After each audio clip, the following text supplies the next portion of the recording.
แม่แต่หน้าไปบ้านบ่นั่ง บ้านกินยามาบ่เพิ่งเราเอาของกินมันถึงมาแล้วมันถือพวกเนี้ยเขาเป็นกลัวทันนะจำเลยเนี่ย จำเลยบ่กินบ้านก็มือเพิ่นบ่กินมันตกควงกวนบ่ควงมันกินบ่กิน10 กว่าปีมาร้านอยู่หม้อหนึ่ง ผู้จำนวนกับเป็นแห้งเดียวสันมาจ่อ เมื่อแค่เราให้เขาหนูเวิร์ดได้แขวรุดเดียวโป่งเข้าไปเกิดหลายโป่งเข้าไป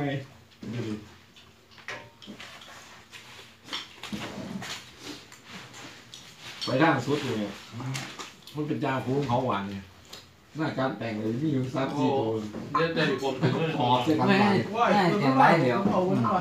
มันหัวกันเลย มีทำไมล่ะ ผ่านเปิดเอ้าเหรอ มัน เอาน้องเปิดนี่ พอเขาขาวอยู่เดียวจางฟูงเป็นแก่งไม่เติมเลย พี่บ่าเปิด เป็นจางฟูง งานพี่หรอก แก่ง หอยเขาเนี่ย มีว่าที่บาเปิดนี่ก็เปิดเลย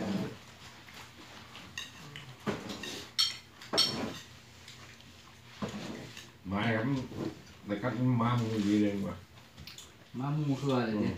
ห่อใส่กันเลยลุ่มเป็นลุ่ม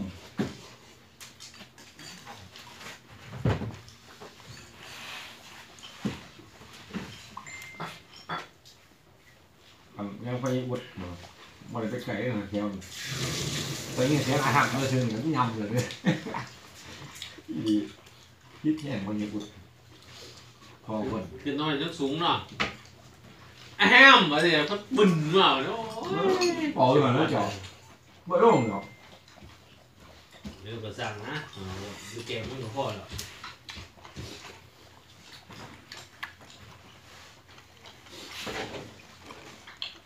มันเป็นจ่าฝูงขึ้นมาตีเผาแห้งมาเลย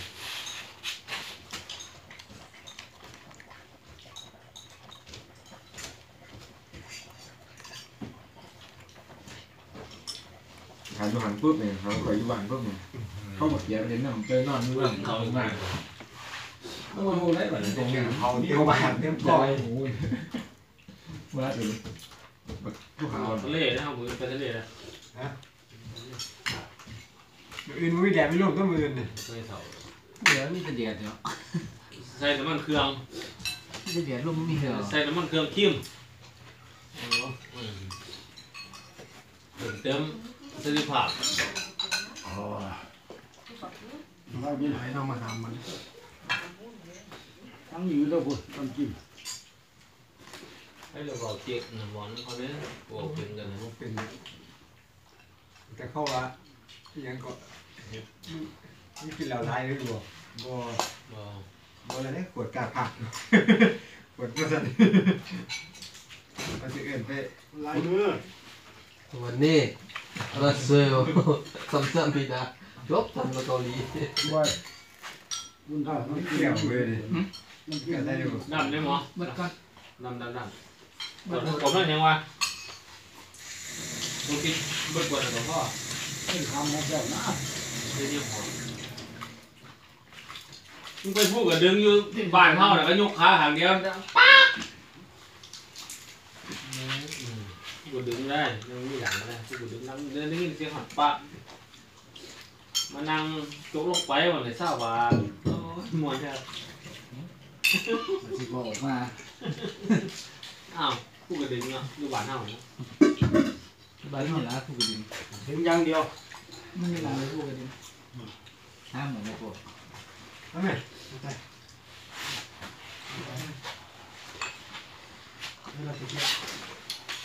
เขาไม่ยิงเนี่ย กำลังกำบังนี่ เก็บ เก็บไหมนะ เรื่องการได้แล้ว มันพ่อละเอียดเลย มาใหม่ร้อยคนเนาะ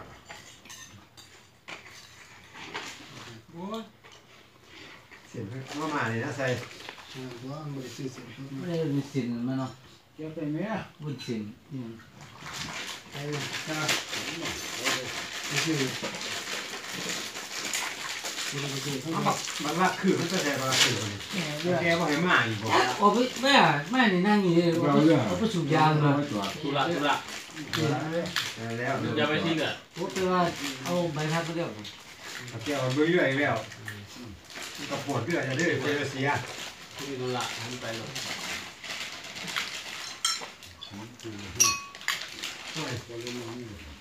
แต่มือนั้นมือปิ่นแผงมือก้อนล่มมือก้อนเนี่ยเนาะไอ้มัดเสือกไม่อีกโอ้ยในปวดเป็นยางเนี่ยคนละพ่อมาขาดทั้งเจ้าของตัวขาดยางกันใดหมูเขายังบ่มัดที่ของมัดเพิ่มอยู่เลย กันอะไรเมื่อไหร่ มันสิมาล่มมาเดียวล่มไปเลยล่มตัวของเจ้าของลง ไม่แน่นอน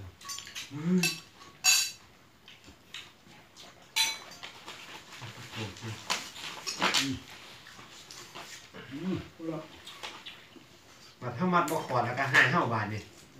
มันคือบ่ขอดนะว่ามันจะขอท่านบ่ทั้งเรียนเลือดทั้งมัดทั้งจะพร้อมเขาเลือดหมดเนี่ย ช่างมัน อย่างนี้ไม่อย่างมัน มาอย่างเดี๋ยวก็แล้ว ขอท่านขอว่าท่านเขาปล่อยไปเสื้ออยู่ ท่าน มั กัน นสิรุ่นมันสั่งฮีแม่มัน เขาว่าน้อยเนี่ยตัวน้อย พี่อย่างเงี้ย เดี๋ยวแกให้บอกนะ พี่อย่างเงี้ย มันยังหัวเขาบอก หัวอยู่หันเมื่อไรเนี่ย แต่เขาจะขอดไว้เราบ่ให้ขอดมันจะแก่ยากแล้วว่า แต่เข้ามาต้องมาหาสิ มันล็อกก็แล้วเอาบ่ให้ขอดขอดมันจะล็อก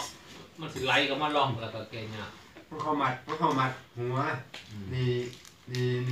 ไปเหมือนมาใส่กลางทั้งหาคอบาดนี่ เขามาแค่3 หัวเลย เขาหัวถ่ายกลาง มันร้ายเราหายห่วงหรอกแก่ยากมัดสูตรแก่ยากเท่ากับมัดเป็นได้สูตรแก่อะไรก็มัดเป็นเท่านั้น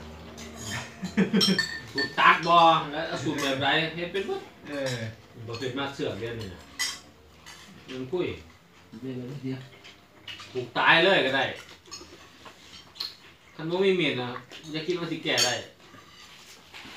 เมื่อโดดเนี่ยเขาไปขอหม้อไว้แล้ว ต้องใส่แมว